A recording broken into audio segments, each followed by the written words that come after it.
वो युद्ध ही क्या जिसमें संघर्ष ना हो, जिसमें हृदय भेदी बाण ना हो और जिसमें युद्ध ना हो।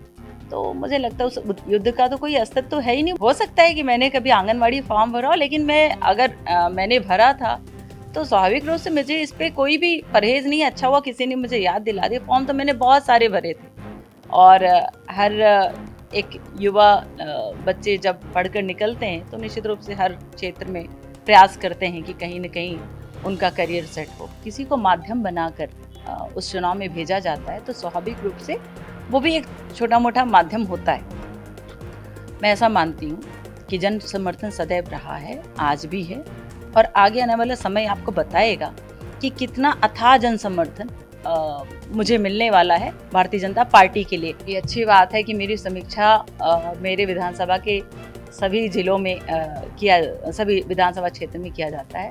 तो कोई बात नहीं, मुझे तो सब स्वीकार है। मुझे अच्छा लगता है कोई भी ऐसा कहीं से बोलता है। बहुत लोगों ने कहा चुरहट से मांग रही थी, बहुत लोगों ने कहा सियावल से मांग रही थी, बहुत लोगों ने कहा सीधी से मांग रही थी। नमस्कार, आप देख रहे हैं एमपी तक और मैं हूं हरिओम सिंह। आज हमारे साथ बातचीत करने के लिए सीधी की सांसद रही, अब वर्तमान में सीधी विधानसभा क्षेत्र की प्रत्याशी रीति पाठक जी हैं। रीति पाठक जी का टिकट घोषित होने के बाद यहाँ पर लगातार जो 3 बार के विधायक हैं केदारनाथ शुक्ला, वो लगातार बगावत कर रहे हैं, गांव-गांव में न्याय यात्रा कर रहे हैं और यहाँ तक कि उन्होंने कह दिया है कि असली भाजपा नकली भाजपा। हालांकि मैं उनसे बातचीत करूंगा, जानूंगा कि ये जो पार्टी ने उनको जिम्मेदारी दी है उसको किस नज़रिए से देखती है। जी मैम, आपका एमपी तक में स्वागत है। आपको पार्टी ने मध्य प्रदेश की पहली सांसद, महिला सांसद जिनको टिकट दिया गया है विधानसभा का, किस नज़रिए से देखती है?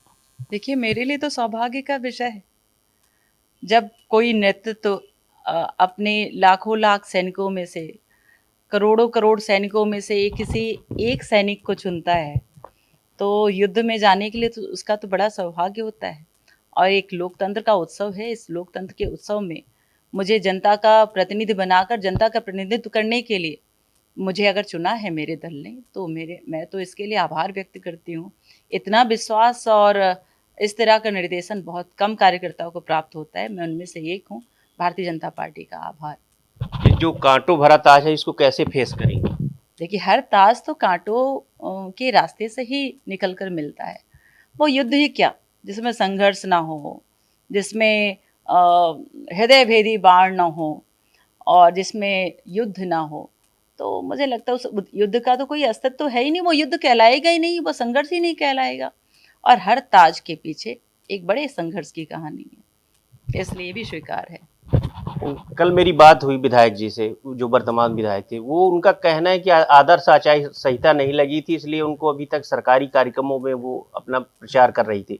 आचार संहिता लगने के बाद उनको पता चलेगा, एक कार्यकर्ता उनके साथ भी रहने को तैयार नहीं होगा। इस पर क्या कहेंगे? कोई बात नहीं, ये वक्त दिखाएगा, जनता जनार्दन का आशीर्वाद दिखाएगा जो निरंतर मेरे साथ रही है। मैं जनता जनार्दन को हृदय से धन्यवाद देती हूँ उनके आशीर्वाद के लिए, उनके साथ के लिए, उनके सहयोग के लिए कि ऐसे समीक्षा से जिन्होंने मुझे ताकत दिया है कि जिनकी नकारात्मक समीक्षा रही है, सदैव जनता ने ज़मीन पर मुझे ताकत दिया है और ज़मीन आगे आने वाला समय भारतीय जनता पार्टी का कार्य ये दिखाएगा कि मेरे साथ कौन है और कौन नहीं। अभी बीच में जब उनकी जनसभा शक्ति प्रदर्शन था अभी, तब एक चीज़ और बोली थी उन्होंने, खासतौर से बोला था कि वो संघर्ष की कहानी क्या जाने, वो तो आंगनबाड़ी का फॉर्म भरने आई थी और जिला पंचायत का फॉर्म भर दिया और मोदी लहर में जीत गई।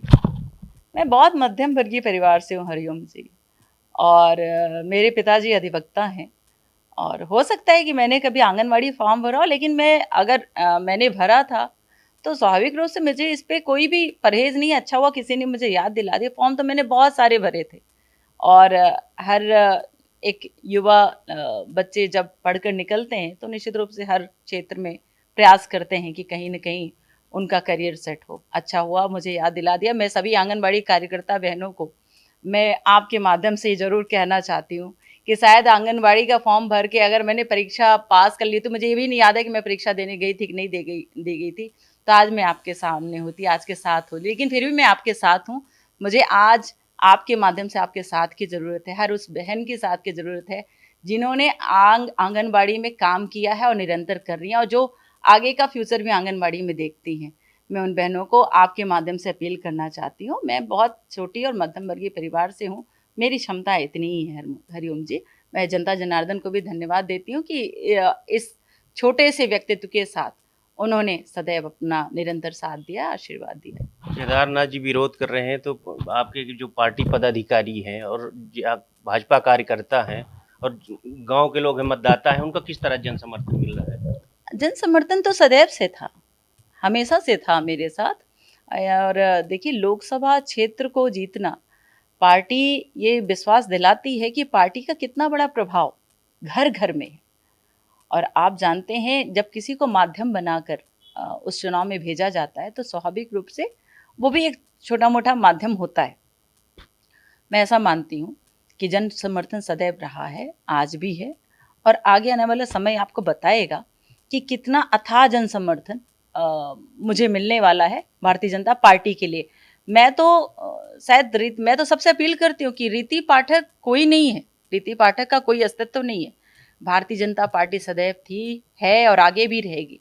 भारतीय जनता पार्टी के नरेंद्र मोदी को, शिवराज सिंह चौहान को ध्यान में रखिए, और मुझे लगता है कि आगे आने वाले समय में भारतीय जनता पार्टी के विकास के कार्य इसी तरह से गतिमान रहें और अग्रसित रहें।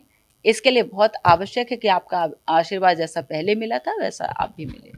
कुछ लोगों को बात हुई मेरी भाजपा के लोगों को, उनका कहना था कि वो तो सिंगरौली से टिकट मांग रही थी, उनको जबरन सीधी में थोप दिया गया।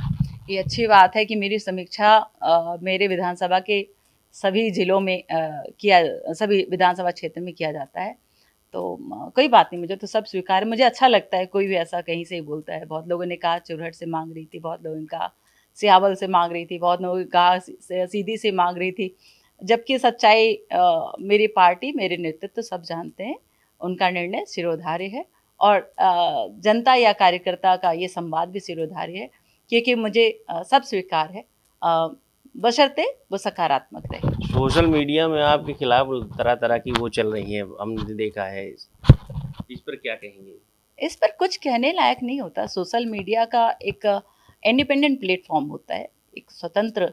आपको अगर इतनी समस्या है तो आपको सोशल मीडिया से हट जाना चाहिए। मुझे कभी समस्या नहीं है, मेरा स्वतंत्र एक वो है, चैनल है, तो सबको अपनी बात रखने का मौका है, सबको अपनी भड़ास निकालने का अधिकार है और सबको रखना चाहिए। मैं राजनीति में हूँ, राजनीति में कई तरह की बात आती हैं, नकारात्मक भी आती हैं, सकारात्मक भी आती हैं। कुछ लोग उत्साहवर्धन भी करते हैं, कुछ लोग हमारे अच्छे काम को एप्रिसिएट भी करते हैं, और कुछ लोग जिनकी मानसिकता नकारात्मक है, जो या अन्य दल से संबंध रखते हैं, वो नकारात्मक विचार रखते हैं। तो इसलिए इससे दुखी होने की, डरने की आवश्यकता नहीं है, और मुझे लगता है कि अच्छी चीज़ों को लेकर चलने की आवश्यकता है। मैं उनको भी कहना चाहती हूँ जो इस चीज़ से लेकर अपने जीवन को प्रभावित कर लेते हैं, मैं उनको भी कहना चाहती हूँ कि ये कोई बहुत बड़ा विषय नहीं है।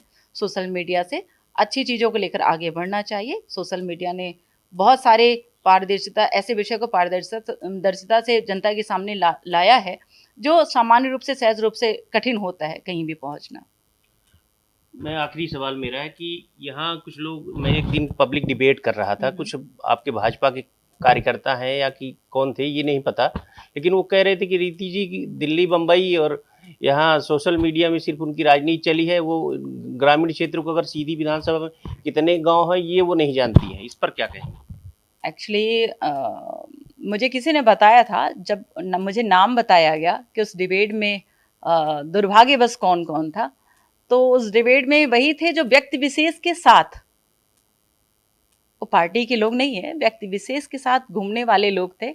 जब भी आप उनकी आईडी चेक करेंगे, जब भी आप उनका प्लेटफॉर्म चेक करेंगे और कुछ भी चेक करेंगे, तो आपको समझ में आ जाएगा कि एक प्रवक्ता के रूप में जिन्होंने पूरा मोर्चा संभाला हुआ है, दुर्भाग्यवश वो आपके डिबेट में वही कुछ लोग पहुंच गए थे।